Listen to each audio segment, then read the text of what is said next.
Start.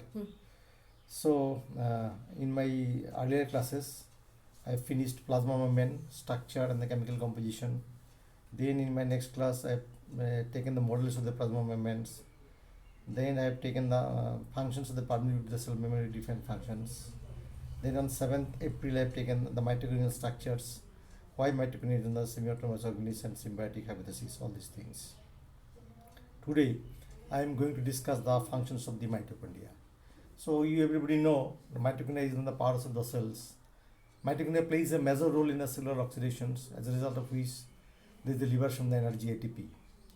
The liberation of the energy takes place in the following steps. So what are the steps which help in the liberation of the energy or the biological energy? That is the ATP. The steps are, first step is in the glycolysis or Emmett-Parnas pathways. Second steps is in the pyruvic acid oxidations. Third step is in the Krebs cycle or cyclic acid cycle or TCA cycles. And fourth step is HTS or ETS or HTS. And the fifth step is in the oxidative phosphorylations. So these 5 steps takes the major role for synthesis of the energy, biological energy, which is popularly known as the ATP.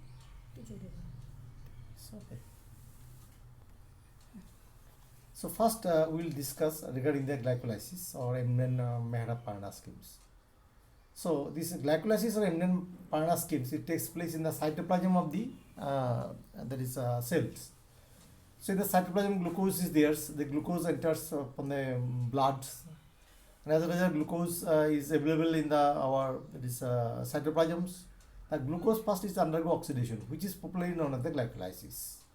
So glucose is a 6 carbon compounds, and the end product of the glycolysis is known as the pyruvic acid with the 3 carbon compounds. The glycolysis, major part of the glycolysis takes place in the cytoplasms. After that, what happens? The pyruvic acid, which is the 3 carbon compound, it enters through the mitochondrial membrane, and it reaches the matrix of the mitochondria, and then it starts the next steps. So first we are going to discuss the glycolysis. So glycolysis, it is a long and complicated process, and it has some intermediate products, and each and every steps it is availed by enzymes. The first steps, first 1, 2, 3, 4, and 5 together, it is known as the preparatory phase, and this preparatory phase is popularly takes place in the cytoplasms. This phase is also known as the glucose activation phase. In the preparatory phase of the glycolysis, 2 molecules of the ATP are invested, and the hexose chain is clipped into a 2 triphosphate. During the phosphorylation of the glucose and its conversion of the glycerol 3 phosphate takes place, the step 1, 2, 3, 4, and 5 together are known as preparatory phase. Okay, I'll give the diagram also. First, let us listen first. Next steps after preparatory phase, next is the payoff phase. So payoff phase starts from your from 6 onwards. Okay, so there is the payoff phase. This phase is also called the energy extraction phase. During this phase, conversion of the glycerol 3 phosphate to pyruvate, the coupled formation of the ATP takes place, because glucose is split to yield 2 molecules of the glyceraldehyde 3 phosphate.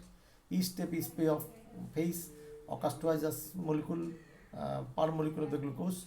The step after 5 constitutes the payoff phase. Now we see first there is the glycolysis. First step is the glucose. Now glucose first there is the material which undergo the glycolysis. The glucose in presence of an enzymes known as hexokinase. So this hexokinase, glucose is converted to glucose 6 phosphate.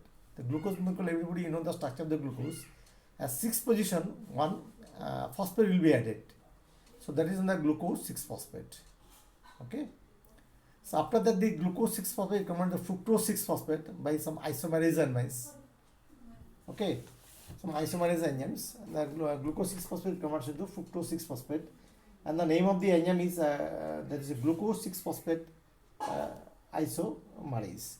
So glucose 6 phosphate and fructose 6 phosphate, simply this is isomers.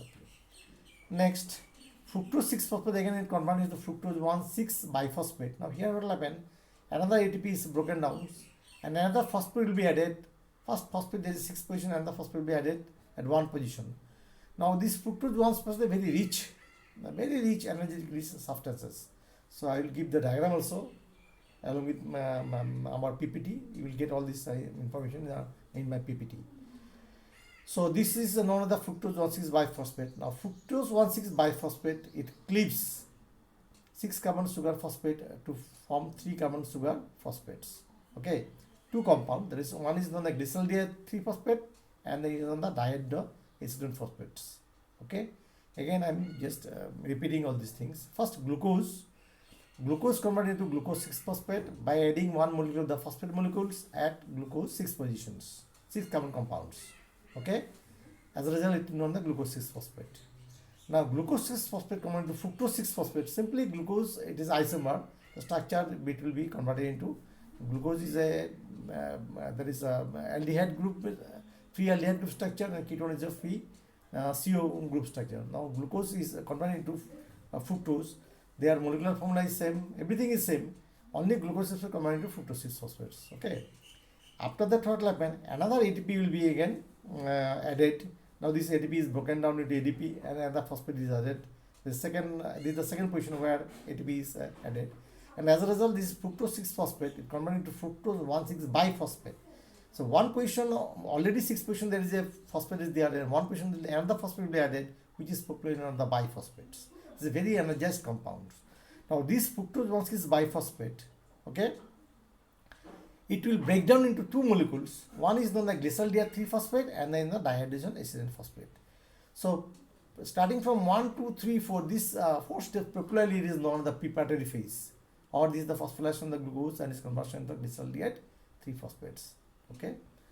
In my next slides, I will give that is regarding the how this glycerol 3 phosphates it undergo payoff phase. Payoff phase means oxidative conversion of the glycerol 3 phosphate to pyruvate or pyruvic acid in the coupled formation of the ATP and NADH. Now you see glycerol 3 phosphate as well as the DAF, there is a 3 carbon compound simultaneously it is produced.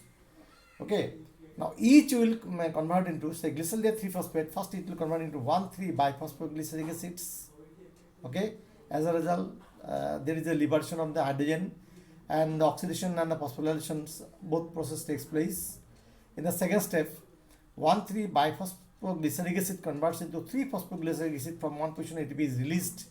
Okay, and thereby 2 ADP converted into 2 ATP. Next, 3 phosphoglycerate converts into 2 phosphoglyceric acids. Okay, simply 3 from 3 positions it will move to the 2 positions, and then 2 phosphoglycerate converted into phosphophenol pyruvate acid, and lastly this phosphophenol pyruvate acids it converted into pyruvic acids with the liberation of the ATP. Now here in this process, you might have seen that in the 2 steps ATP are what it is utilized. 2 positions, that is hexokinase. In the step 1 and 3, the 2 ATP molecule are utilized, whereas in the position of the 6 glycerol 3 phosphate dehydrogenase, there is the liberation of glycerol 3 phosphate dehydrogenase. Okay, and that hydrogen is accepted by NADA. As a result, what happens when the hydrogen, 2 hydrogen is passed through the NAD, there is the liberation of the 3 ATP. So there is a 2 molecule, one molecule is the glycerol 3 phosphate and then the DAF. So due to that 2 molecule, there will be liberation of the 6 molecule of the ATP. In the 7th step, phosphoglycerate kinase, there is also production of the ATP, 2 ATP directly. Okay, and at last, pyruvate kinase will convert into pyruvate kinase. In the 10th step, there is a liberation of the 2 ATP. So as a result, there is just 10 ATP is liberated. Out of the 10, 2 utilized, to net gain of the ATP is only 2. I think it is clear to you. So my slide is there, so you can go to the slides.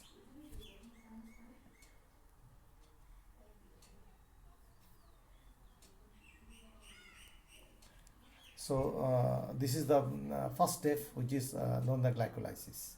Okay. After glycolysis, we will start the pyruvic acid oxidation. Now, pyruvic acid oxidation means when the end product of the glycolysis is on the pyruvic acids.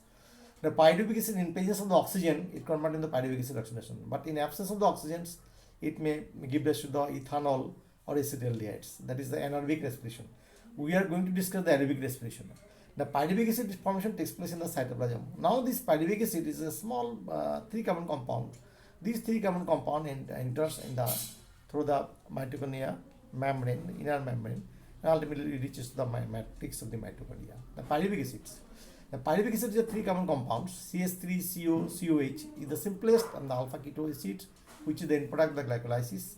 Pyruvic acid can be made from the glucose through glycolysis, convert back to the carbohydrates by gluconeogenesis, or to a fatty acid through a reaction with the acetyl coenzyme A. It can also be used to construct the amino acid alanine and can be converted into ethanol or lactic acid by fermentation.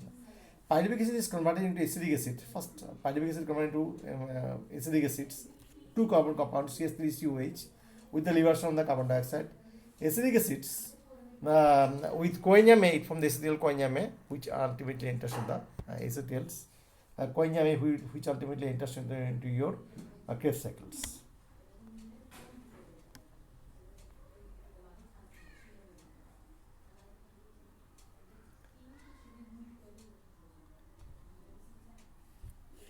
Now you can get in my slides that pyruvic acid.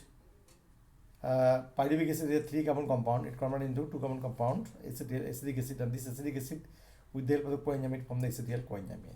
Okay, so this is the formula of the pyruvic acid. This is the that is the oxidation reactions takes place, and ultimately there is the liberation of the acetyl coenzyme A.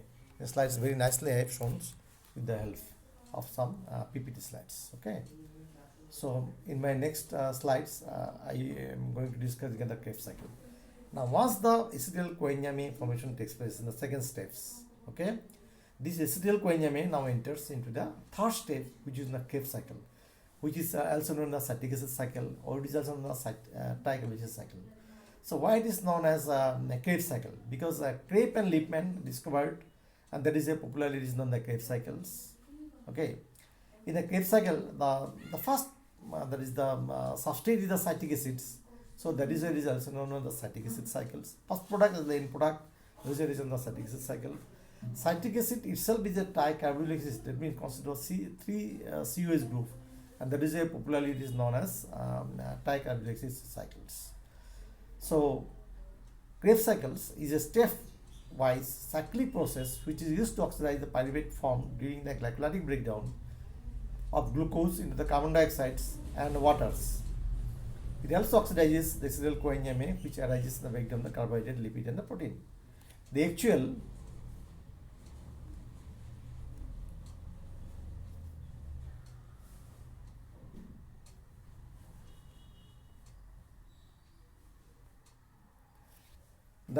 Krebs cycle begins with the acetyl coenzyme A. When it enters into the reaction to form the citric acid. This reaction was discovered by the British biochemist Sir Hans Krebs. For this, he was awarded the Nobel Prize in 1953. The first product of the Krebs cycle is citric acids. Therefore, it is also known as citric acid cycle.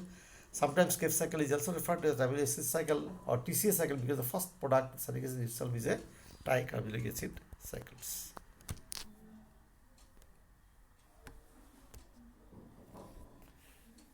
Now, steps of the Krebs cycle. Krebs cycle is also a very long and complicated process. It has got 9 steps. Okay.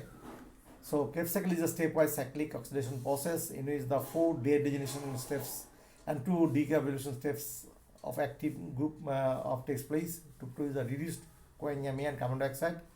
The following 9 steps occur in the Krebs cycle, starting from the that is acetyl coenzyme A. First, there is a condensation steps, then there are isomerizations, then dehydrogenation, then decarboxylation, then oxidative decarboxylation, then substrate level ATP or GTP synthesis, then dehydrogenation, then dehydrogenation of succinic acid, then hydration, and lastly dehydrogenations of the malate. Now, this is the cycles. Next is in my next slides, I will give the cycles. Now you can have the cycles, Krebs cycles. So acetyl coenzyme A, first is the acetyl coenzyme A. It combines with the oxaloacetic acids and ultimately it will convert into citric acid, which is again C6 compound, because acetyl coenzyme is C2 compound and oxaloacetic acid is C4 compound. The C4 C2 combined together, this is a condensation, ultimately C6, that is the citrate or citric acid formation takes place. In presence of the enzyme known as the citrate synthetase. Now citric acid converted into next product is known as the isocitrate in presence of the enzyme known as the aconitase. Okay. So again I am repeating, the citric acid now converted into isocitric acid in presence of the enzyme known as the aconitase. Now isocitric acid converts into alpha ketoglutarate acid in presence of the isocitrate dehydrogenase. Okay. The alpha ketoglutarate acid converts into succinyl coenzyme A in presence of the alpha ketoglutarate dehydrogenase. Next, succinyl coenzyme A converts into succinic acid in presence of the succinyl coenzyme A synthetase. Now, succinic acid converts into fumarase in presence of the succinate dehydrogenase. Okay. Now, this fumaric acid or the fumarate, it converts into malic acid or malate in presence of the enzyme known as fumarase. Now, this malate it converts into again oxaloacetate in presence of the malate dehydrogenase. Okay. Now, this oxaloacetate again this that is the carbon 4 compounds. It combines with the again this acetyl coenzyme A and again it forms the citrate. In this way, the cycle is always going on. That is a popularity is known as cycle, or citric acid cycle or the Krebs cycles. Okay. So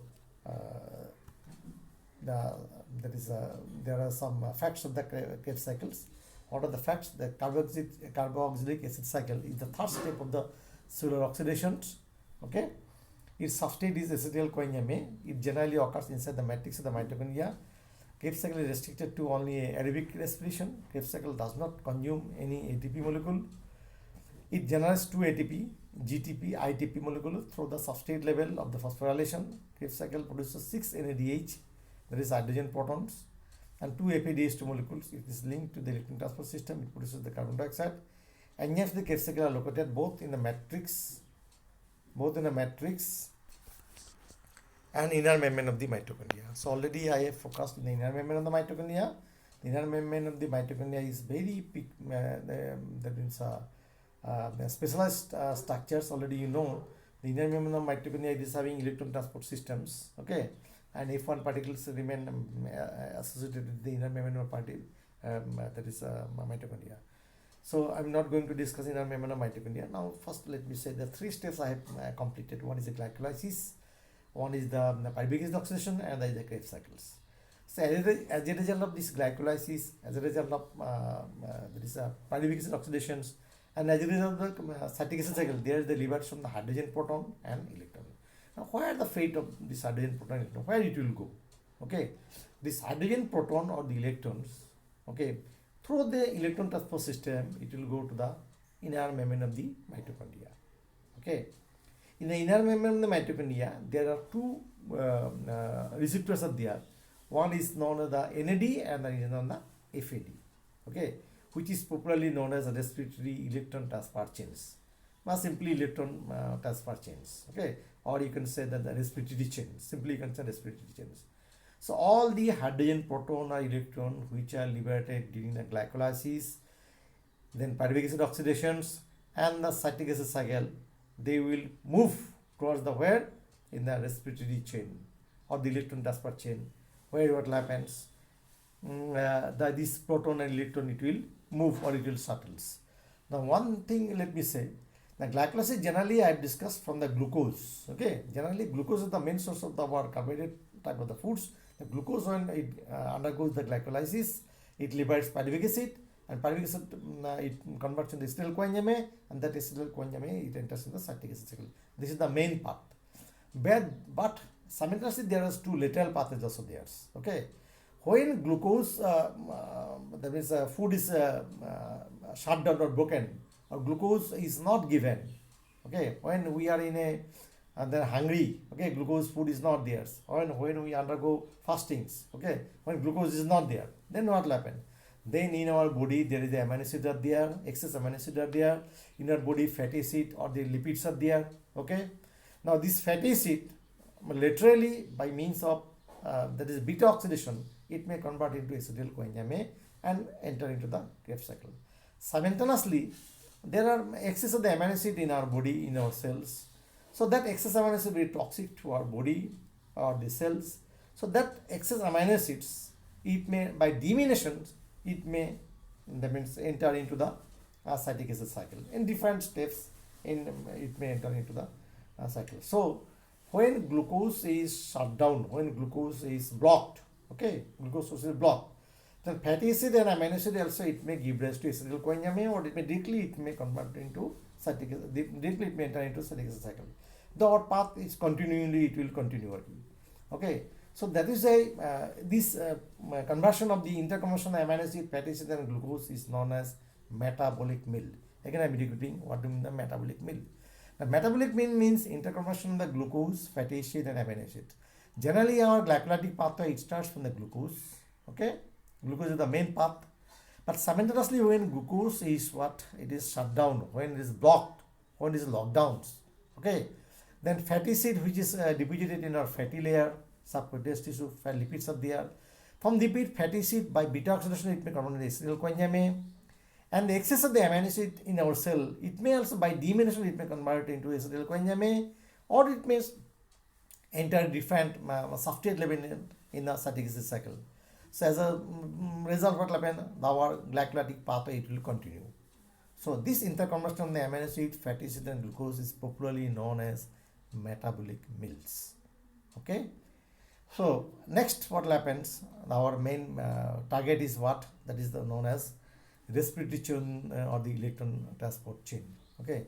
The electron transport chain or respiratory chain, already I have discussed in my earlier classes, that when we break the electron transport chain, or there is respiratory chain or RNA transport chain, then we are getting the 5 complexes. Okay, already I mentioned in my earlier classes 5 complexes: complex 1, complex 2, complex 3 and complex 4.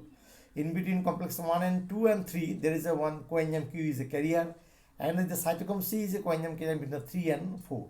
Okay, so I have given one slides. In my slide you can observe, and between 1 and 2 there is a electron, 1 and 2, when 1 and 2 enters into 3, then there is one electron carrier is there, and 3 when converts into 4, there is another electron carrier, that is cytochrome C. The 4 complexes are there: complex 1, complex 2, complex 3 and complex 4. So all these complexes are what it is present in the what, inner membrane of the mitochondria. Okay, now, or they are the part of the respiratory chains. Okay, so when these complexes 1, 2, 3 and 4 they will continue, then what will happen? This complex 1 or complex 2, there is NAD, FADs are there. All the proton and hydrogens which are liberated during the glycolysis, during the pyruvic acid oxidation and during the Krebs cycle, they will be what, this hydrogen proton will be what, broken down, hydrogen will be broken down to hydrogen proton and electron. This proton and electron will be what, it will be accepted by the this respiratory chain, that is 1, 2, 3 and 4.